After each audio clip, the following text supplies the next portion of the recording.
안녕하세요. 안녕하세요. 라봄성형외과 원장 김태현입니다. 리얼모델 유상희입니다. 원장님, 보통 의사 선생님들은 자기 가족은 잘 수술 안 하신다고 하시잖아요. 근데 원장님은 저도 수술을 하셨고 저희들도 아빠한테 수술을 받았고 그랬는데, 그런 원장님도 이 수술은 내 가족에게 절대 안 한다 하는 수술이 있으시다고 해서 이 영상을 기획해봤는데, 어떤 수술이나요? 제가 거상 수술을 이제 전공을 하고 전문을 하고 있고, 다른 환자의 질환까지도 제가 봐야 되는 경우가 많이 있어서, 큰 의미에서 보면 보건 전문가로서 이게 이렇게 하면 다음에 복원을 할 때도 힘들고 환자들한테 안 좋다, 이렇게 안 좋은 수술은 조금 지양하셨으면 좋겠다는 제 생각이에요. 제 생각. 그 병원 다른 병원에서 하시는 분들이 많기 때문에 제가 그거를 음해하거나 그렇게 할 생각은 없어요. 그냥 저희 병원에서 보는 그런 하지 말아야 될 수술, 그리고 그 이유에 대해서 제가 조금 제 나름대로의 관점을 제가 설명을 좀 드리도록 하겠습니다. 가족한테 권하지 않는 수술, 어떤 수술이 있나요? 눈썹 파 거상. 눈하고 눈썹 사이 거리가 너무 멀고 피부가 늘어져 있으면 눈썹 아래쪽에 피부를 잘라주는 거거든요. 그래서 수술이 간단하고 회복 기간도 짧기 때문에 많이들 하시는 것 같아요. 눈썹파 거상술을 저는 시행을 하지 않고 있고 그렇게 좋지 않다. 그 이유는 첫 번째, 눈하고 눈썹 사이 거리가 더 가까워져요. 그러면은 다음에 이게 더 처졌을 때 우리가 해결할 수 있는 어떤 그런 방법들이 아주 제한적이 되고, 어쩔 때는 해결할 수가 없기 때문에 그런 문제가 되는 거고, 두 번째는 이제 젊은 사람들보다 나이 드신 분들에 있어서 눈썹파 거상을 하면 미간이나 콧등에 주름이 훨씬 더 심해지게 돼요. 왜냐하면 눈썹이 더 내려오니까 미간하고 콧등에 주름이 더 심해져서 훨씬 더 눈 위에 주름이 좀 심해지는 경우가 생길 수가 있기 때문에 저는 눈썹파 거상은 저는 못하게 해요. 근데 이제 눈하고 눈썹 사이가 멀어진 사람들이 있어요. 크게 두 가지 이유가 있어요. 나이가 들면 눈썹이 내려와야 정상인데 눈썹이 올라가 있다는 거는 뭔가 비정상이죠. 네. 그러면 그 비정상의 원인이 뭔가 우리가 생각을 해야 되는데, 첫 번째는 이봉주 선수처럼 이게 안검하수가 있을 때, 눈 뜨는 근육이 힘이 약할 때는 이마를 사용을 하게 되고, 두 번째 피부 이완증이라는 게 있어요. 피부 자체가 눈꺼풀의 피부가 너무 얇아서 이렇게 엿가락처럼 늘어나는 경우가 있어요. 만약에 이게 안검하수가 있다면 안검하수 수술을 해야 되고, 피부 이완증이 있으면 피부 이완증 수술을 하면 돼요. 그걸 굳이 눈썹파 거상으로 할 필요는 없다는 거죠. 네네. 그래서 저는 그런 환자들은 이마 거상 플러스 한 달에서 2달 정도 후에 눈 위에 지방제 배치, 상안검 성형술 또는 눈매 교정술로 교정을 해요. 그렇게 해야지 훨씬 더 자연스럽고 아름다운 결과가 나오는 것 같아요. 네. 뒤트임, 밑트임은 눈을 이렇게 터주는 거죠. 네. 그러면 눈이 아래쪽으로, 뒤쪽이 아래쪽으로 이렇게 내려가게 되고, 두 번째는 눈 바깥쪽에 인대가 이렇게 늘어나게 돼요. 그래야지 터지는 거잖아요. 이렇게 되는 거죠. 보기만 해도 이렇게. 시릴 것 같아요. 이렇게 되면, 그렇죠. 이게 시리다는 거는 바람이 이렇게 눈 안으로 들어가는 거거든요. 그죠? 근데 눈 안쪽은 코가 이렇게 산처럼 잡혀 있기 때문에 바람이 못 들어가요. 근데 이 바깥쪽은 이렇게 바람이 들어가잖아요. 그러면 눈이 건조해지는 거죠. 네.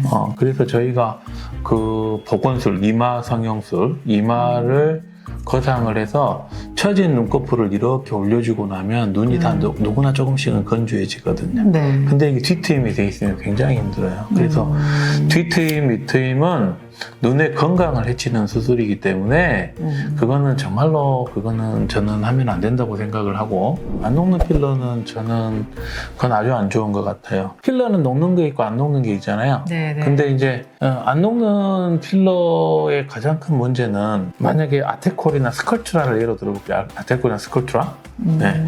스컬투라라는 게 실험실에서는 녹아요. 근데 안 녹아요. 우리 몸에 들어가면요? 그게 오래돼도 안 녹더라고. 이렇게 뭉쳐서 들어가면 이게 우리 몸에서 이물 반응이 일어나요. 그래서 이게 흉조직이 생긴다. 우리가 보통 그 시술하시는 분들이 콜라겐이라고 이야기를 하는데, 콜라겐이 좋은 말로 콜라겐이고 나쁜 말로는 흉이죠. 흉조직이 흉조직. 흉이 생겨. 근데 그 흉이 너무 단단하게 덮고 있어서 안 녹더라고. 그 흉이 너무너무 단단해서 수술할 때도 이거는 제거가 안 돼요. 그럼 원장님 녹는 필러는 괜찮나요? 녹는 필러는 저희가 이렇게 박리를 해서 이렇게 짜낼 수가 있어요. 그러니까 녹는 필러는 제거가 어렵지가 그래도 않고, 그렇죠. 근데 안 녹는 필러는 내 몸에 문제를 일으킬 수 있어서 저는 개인적으로 그거는 못하게 해요. 다음은 어떤 수술이 있을까요? 다음은 이제 제가 거상 전문이니까 거상 관련해서 네네. 그 실리프팅, 그다음에 최소절개 리프팅. 예. 그 저번에 제가 뭐 영상에서 이야기 드렸지만 실리프팅은 저는 리프팅이 아니라고 생각을 해요. 그건 리프팅이 아니죠. 그게 뭐 리프팅이에요, 그게? 네. 녹는 실로 안 돼, 녹는 실로. 썩는 실로. 썩는 실로 뭔 리프팅을 하냐고. 그쵸. 그게 원래 실리프팅은 중국 가면 미용실에서 해요, 미용실에서도. 아, 그래요?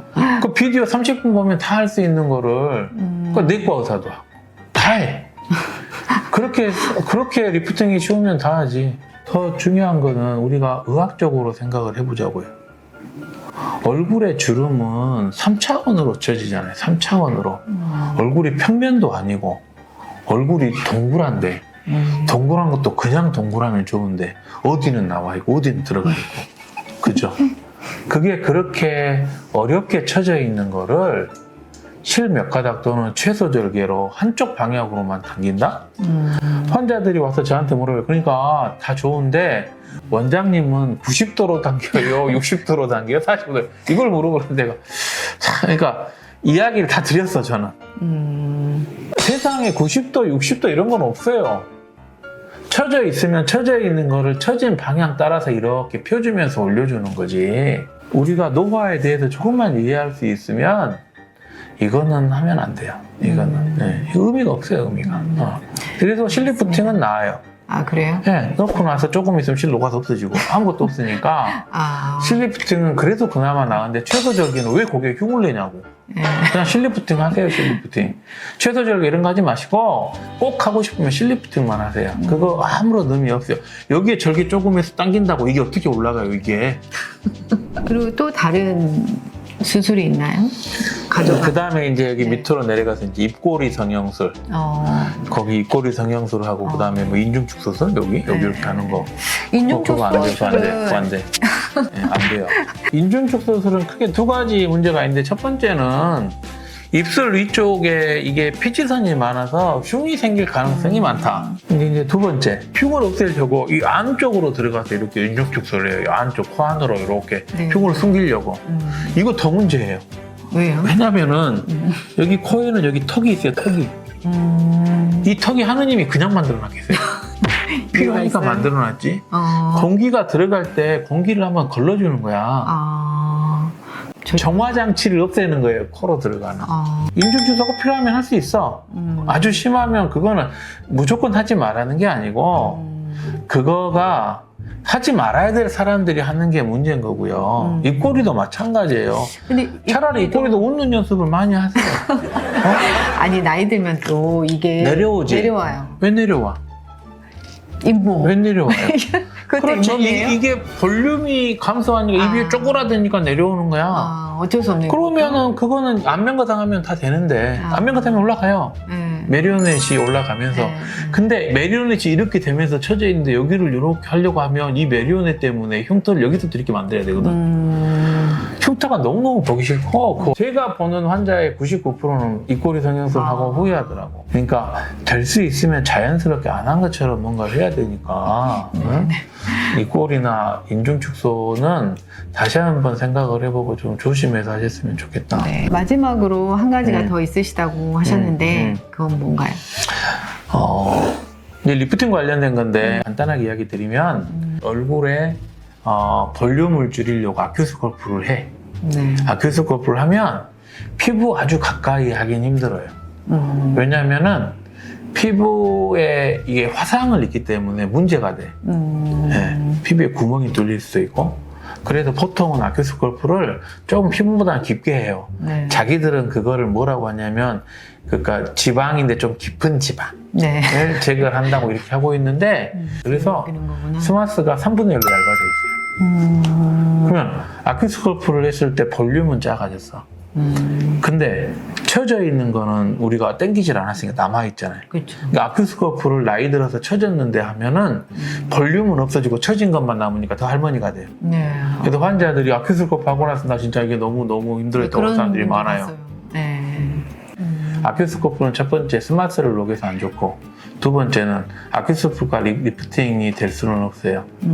오늘은 가족을 직접 수술하시는 성형외과 원장님으로 유명하신 유명해요? 라본 성형외과 원장님과 이야기를 나눠봤습니다. 한 6가지 정도 수술을 말씀해 주셨는데 이제 뭐 원장님이 생각하실 때 그런 수술들이 득보다는 실이 많다고 생각하셨기 때문에 말씀하시는 거라 생각하니까 그 시청하시는 시청자분들께서도 한 번 더 생각하시는 그런 시간을 가셨으면 합니다.